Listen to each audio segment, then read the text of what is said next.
Hello everyone, welcome to Polytech education. EDC के इस video lecture में हम डिस्कस करने वाले हैं ट्रांसफार्मर कपलिंग के बारे में।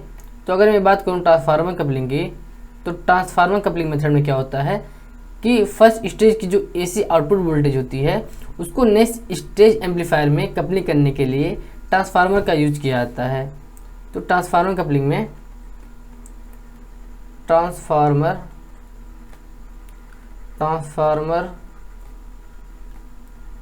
कपलिंग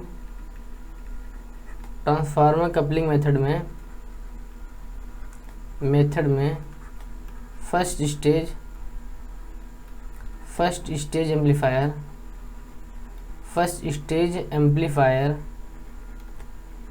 एम्पलीफायर के एसी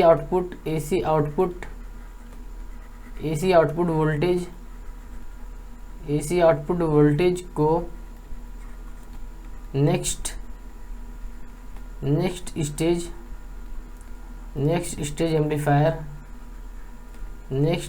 एम्पलीफायर में कपल करने के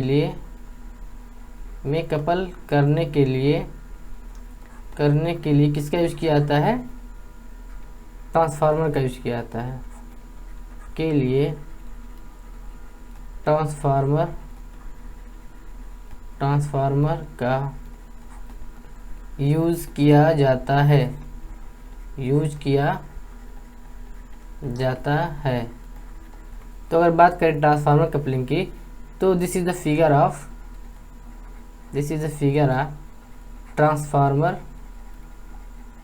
ट्रांसफार्मर कपल्ड एम्पलीफायर। ये ट्रांसफार्मर कपल्ड एम्पलीफायर के सर्किट के बारे में। तो आरसी कपल्ड एम्पलीफायर में यहाँ पे एक कलेक्टर रजिस्टर लगा होता था। तो ट्रांसफार्मर कपल्ड एम्पलीफायर में क्या होता है कि ट्रांसफार्मर का जो प्राइमरी वाइंडिंग होता है वो कलेक्टर रेजिस्टेंस से रिप्लेस हो जाता है, और ट्रांसफार्मर का जो सेकेंडरी वाइंडिंग होता है वो कनेक्ट होता है वोल्टेज डिवाइडर सर्किट से और आपके ट्रांजिस्टर के बेस से। तो अगर बात की जाए आरसी कपल्ड एम्पलीफायर की, तो आरसी कपल्ड एम्पलीफायर में एक कपलिंग कैपेसिटर लगा होता है। ये कपलिंग कैपेसिटर क्या करता था कि एक स्टेज की डीसी बायसिंग दूसरे स्टेज में जाने से रोकता था।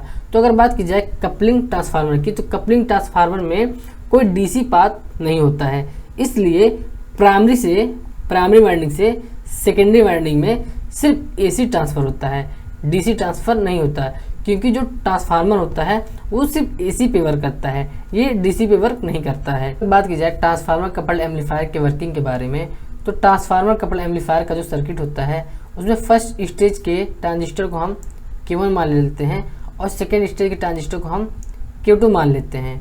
तो जब ट्रांजिस्टर Q1 के बेस टर्मिनल पर हम इनपुट सिग्नल को अप्लाई करते हैं, तो कपलिंग ट्रांसफार्मर के प्राइमरी वाइंडिंग के क्रॉस क्या होता है, हमको एम्पलीफाइड सिग्नल मिलता है।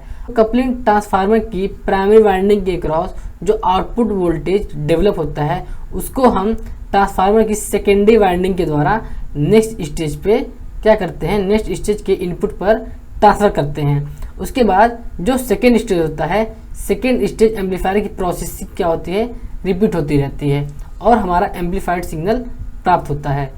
तो जब ट्रांजिस्टर, इसकी वर्किंग लिखते हैं, जब ट्रांजिस्टर Q1 के बेस पर इनपुट सिग्नल क्या करते हैं, अप्लाई करते हैं, तो कपलिंग ट्रांसफार्मर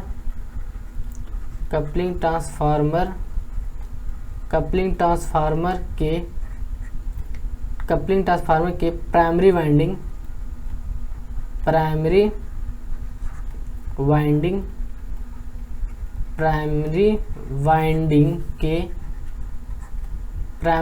के क्रॉस प्राइमरी वाइंडिंग के क्रॉस प्राइमरी वाइंडिंग के क्रॉस एम्पलीफाइड सिग्नल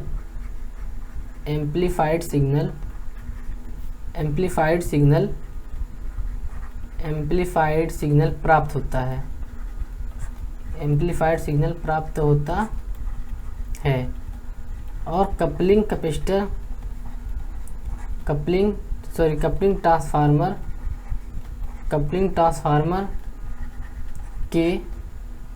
ट्रांसफार्मर के प्राइमरी वाइंडिंग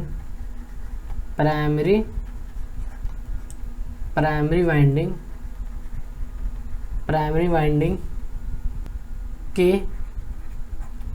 क्रॉस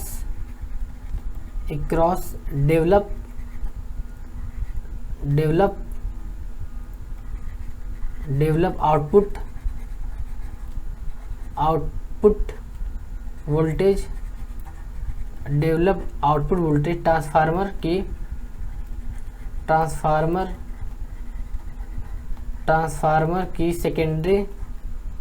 ट्रांसफार्मर की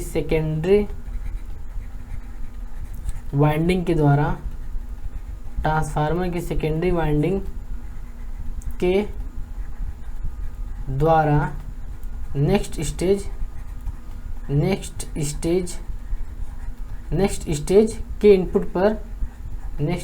के इनपुट पर क्या किया जाता है, ट्रांसफ़र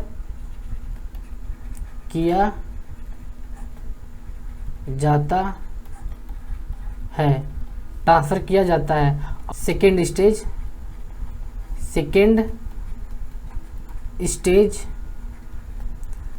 एम्पलीफायर की प्रोसेस को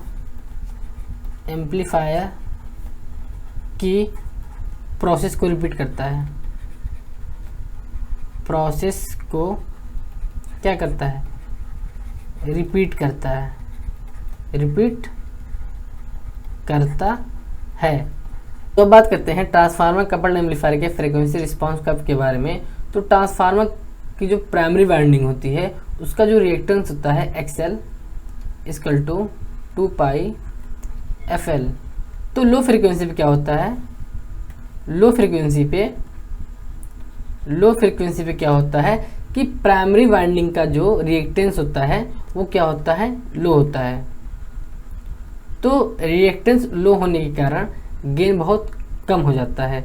तो लो फ्रीक्वेंसी पे क्या मिलता है, हमको गेन कम मिलता है। बात की जाए हाई फ्रीक्वेंसी की, तो हाई फ्रीक्वेंसी पर ट्रांसफार्मर वाइंडिंग के टर्न्स की जो कैपेसिटेंस होता है वो कपलिंग कैपेसिटर की तरह बिहेव करते हैं। तो कपलिंग कैपेसिटर की तरह बिहेव करने से भी गेन का वैल्यू कम हो जाता है। तो हाई फ्रीक्वेंसी पर ट्रांसफार्मर की प्राइमरी वाइंडिंग और सेकेंडरी वाइंडिंग के बीच डेवलप स्टे कैपेसिटेंस होता है, वो भी गेन के मान को कम कर देता है। इस तरह कुछ फ्रीक्वेंसी पर गेन क्या मिलता है, हमको ज़्यादा मिलता है, गेन अधिक होता है, तथा कुछ फ्रीक्वेंसी पर गेन बहुत कम मिलता है। इसलिए ट्रांसफार्मर कपलिंग एम्पलीफायर के वेवफॉर्म में क्या होता है, फ्रीक्वेंसी डिस्टॉर्शन हो जाता है। अगर बात की जाए ट्रांसफार्मर कपल्ड एम्पलीफायर के एडवांटेज के बारे में, तो ट्रांसफार्मर कपल्ड एम्पलीफायर का यूज इम्पीडेंस मैचिंग के लिए किया जाता है, क्योंकि इसमें ट्रांसफार्मर का यूज किया जाता है इम्पीडेंस मैचिंग में ट्रांसफार्मर कपल्ड एम्पलीफायर का यूज़ किया जाता है, क्योंकि ट्रांसफार्मर कपल्ड एम्पलीफायर में ट्रांसफार्मर का यूज होता है। सेकेंड बात करते हैं कि ट्रांसफार्मर कपल्ड एम्पलीफायर का जो गेन होता है वो हाई होता है। थर्ड एडवांटेज ये है कि इसमें पावर लॉस कम होता है, लेस पावर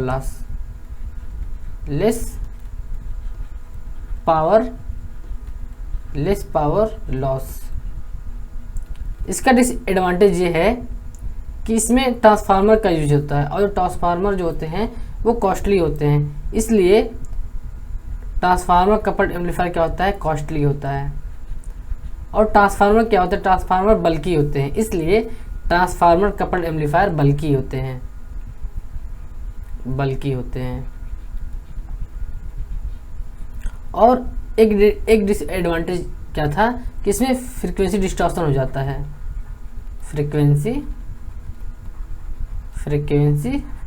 डिस्टॉर्शन होता है। डिस्टॉर्शन। अगर बात की जाए एप्लीकेशन की, तो ट्रांसफार्मर कपल्ड एम्पलीफायर जो होते हैं उसका यूज इम्पीडेंस मैचिंग के लिए किया जाता है। फर्स्ट एप्लीकेशन ये कि transformer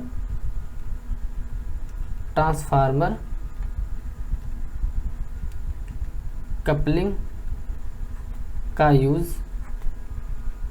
use impedance matching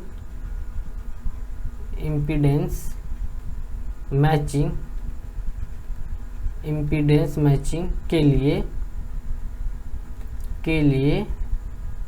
use किया जाता है। सेकेंड एप्लीकेशन ये कि इसका यूज रेडियो फ्रिक्वेंसी सिग्नल को एम्पलीफाई करने के लिए किया जाता है। रेडियो फ्रिक्वेंसी सिग्नल को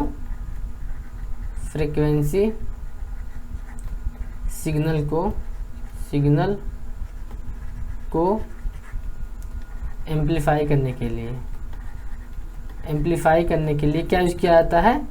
ट्रांसफार्मर कपल्ड एम्पलीफायर को। सो इस वीडियो लेक्चर में इतना ही। मिलते हैं हम नेक्स्ट वीडियो लेक्चर में डायरेक्ट कपल एम्पलीफायर के साथ। सो अगर वीडियो लेक्चर अच्छा लगा हो तो लाइक करें एंड चैनल को सब्सक्राइब करें। So thank you for watching this.